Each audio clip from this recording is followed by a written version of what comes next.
Hello guys, my name is Matt from Paintcademy.com, and today I want to show you the final part of Storm Night tutorial. I decided to get the base right at the beginning from my list because when I finish up with the model it's great to have only assembly left to be done. And for the base I have two main ideas. The first one is the original theme of Kingdom Death, which revolves around the lighting or maybe the darkness. So I wanted to make a little bit of the source lighting effect on the base. So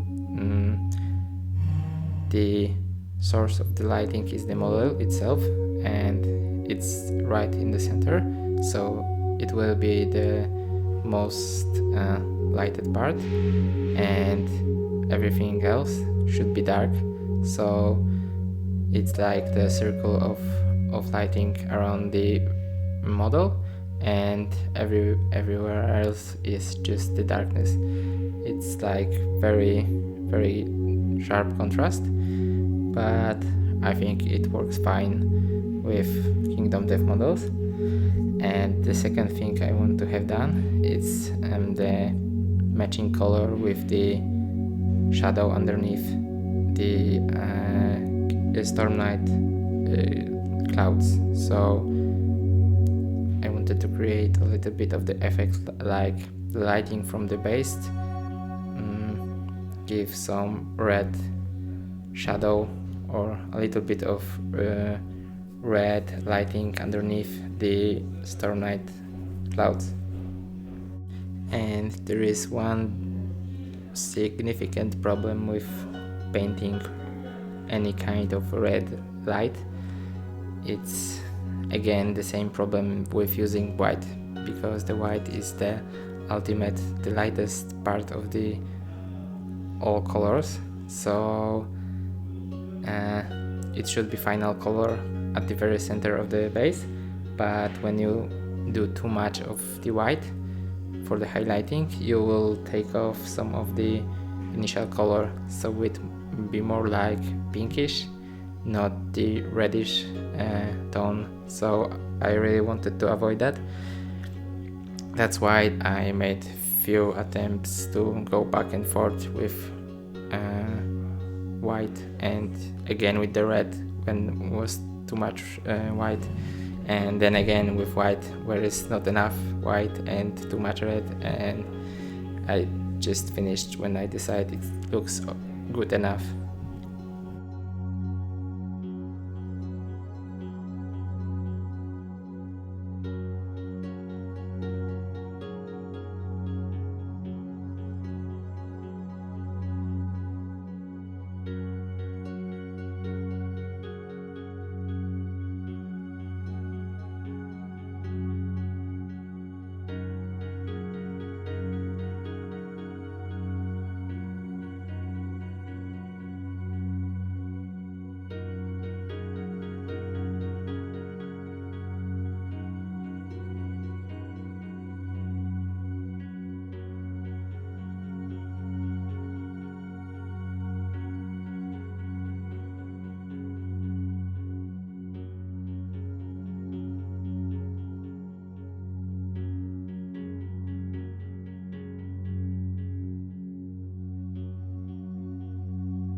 Okay, so after the initial airbrushing in part 1, I had some of red glow underneath the clouds, but when I painted the armor, there was none of the airbrushing left, so I decided to do it again, only on the armor, just to make it consistent with the clouds. So I wanted a little bit of this reddish underneath shadow on the clouds as well on the armor. I may do it a little bit too much, but I think it at the end looks fine. So yeah, I just took the same color and sprayed underneath the armor. And this one was a little bit tough because I'm not very good in OSL, so object source lighting, and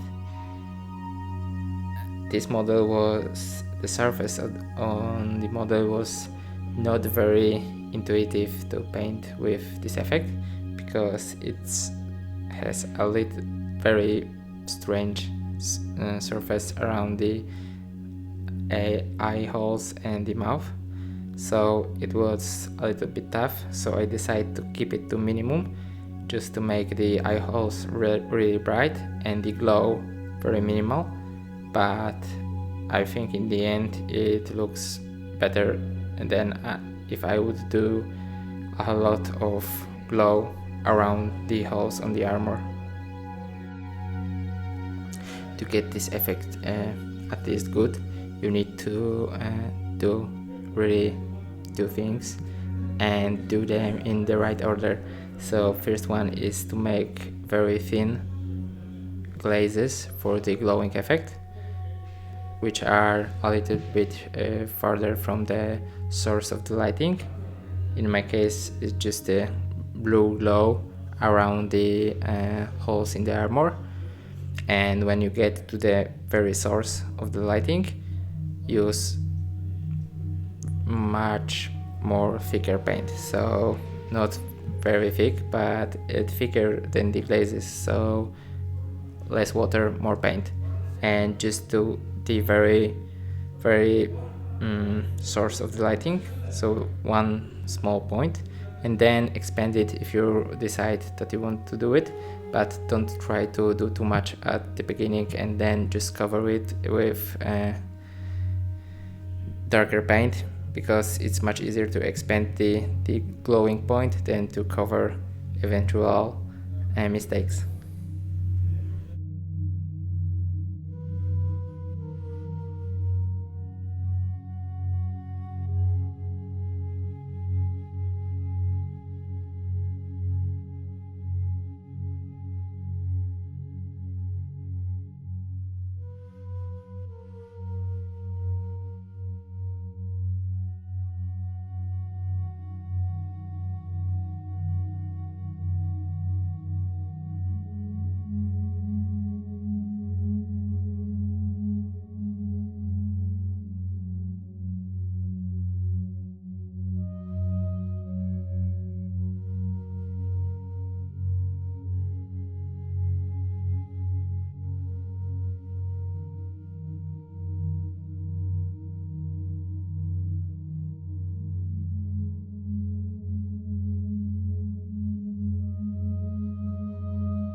to make the video much shorter and more watchable, I decided to show you only one part of the clouds, how to highlight them, because really everything else is just repeating the same steps on every small part of the cloud.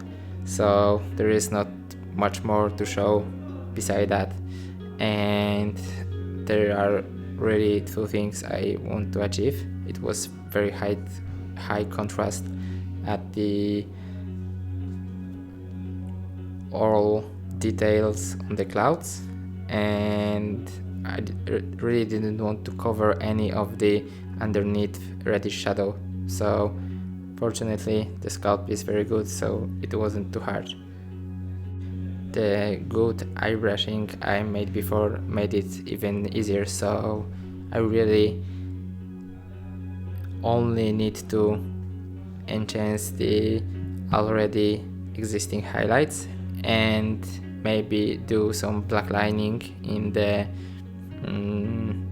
all the corners of the model. There should be dark, but obviously the airbrush can't get in the each part of the model, so sometimes you need to just do the black lining by yourself, and there wasn't much of it, so but I need to do some of that, and I need to be very careful because I didn't want to screw up the work I did before, just make it better. And since the model has very nice curves and very nice edges, it wasn't that hard. I just need to stay in line.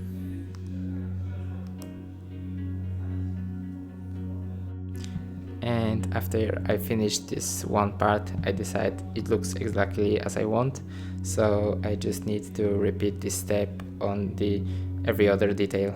So that's that. Basically there is nothing much left on the model. It's very simple color scheme, so when I got the armor and the clouds, it was basically done.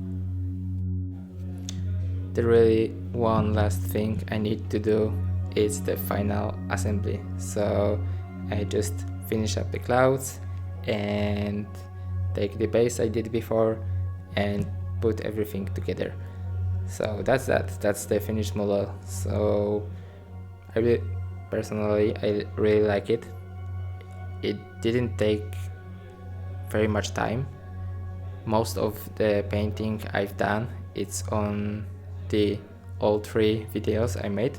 There is not very much cuts, or maybe there is a little bit of editing just to make it watchable, but the videos are like combined 3 hours. I think I made him in 6 or 7, not more than that. So it's possible to get a really nice model in the reasonable time without spending weeks in your painting room or at your work table.